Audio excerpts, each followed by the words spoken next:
S G info کے viewers کو السلام علیکم۔ معراج کی رات نبی کریم صلی اللہ علیہ وآلہ وسلم نے حضرت جبرائیل علیہ السلام سے فرمایا، اہل مکہ میری بات کی تصدیق نہیں کریں گے۔ عرض کی، آپ کی تصدیق ابو بکر کریں گے، وہ صدیق ہے۔ پیارے آقا صلی اللہ علیہ وآلہ وسلم معراج سے تشریف لائے تو کافروں نے بیت المقدس کے بارے میں سوالات کیے۔ اتنے میں حضرت جبرائیل علیہ السلام اپنے پروں میں بیت المقدس لیے حاضر ہو گئے۔ پیارے آقا صلی اللہ علیہ وآلہ وسلم بیت المقدس کو دیکھ کر کفار مکہ سے ارشاد فرمانے لگے کہ بیت المقدس میں جہاں ایک دروازہ ہے، اس جگہ پہ ایک دروازہ ہے۔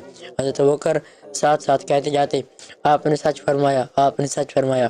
اس دن رسول اللہ صلی اللہ علیہ وسلم نے یہ ارشاد فرمایا، اے ابوبکر، میں تمہیں صدیق کا نام دیتا ہوں۔ ایک مرتبہ پیارے آقا صلی اللہ علیہ وآلہ وسلم نے ارشاد فرمایا، جبرائیل میرے پاس براق لے کر آئے۔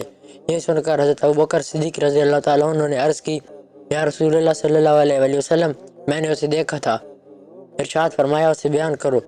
عرض کی، اونٹنی یا گائے کی طرح۔ پیارے نبی صلی اللہ علیہ وسلم نے فرمایا، اے ابوبکر، تم نے سچ کہا ہے، تم نے اسے دیکھا ہے۔ دوستو، اگر میری یہ ویڈیو آپ کو اچھی لگے تو اس کو لائک کریں، میرا چینل وزٹ کریں، آپ کو اچھا لگے تو سبسکرائب کریں۔ ملیں گے انشاءاللہ اگلی ویڈیو میں، تب تک کے لیے اللہ حافظ۔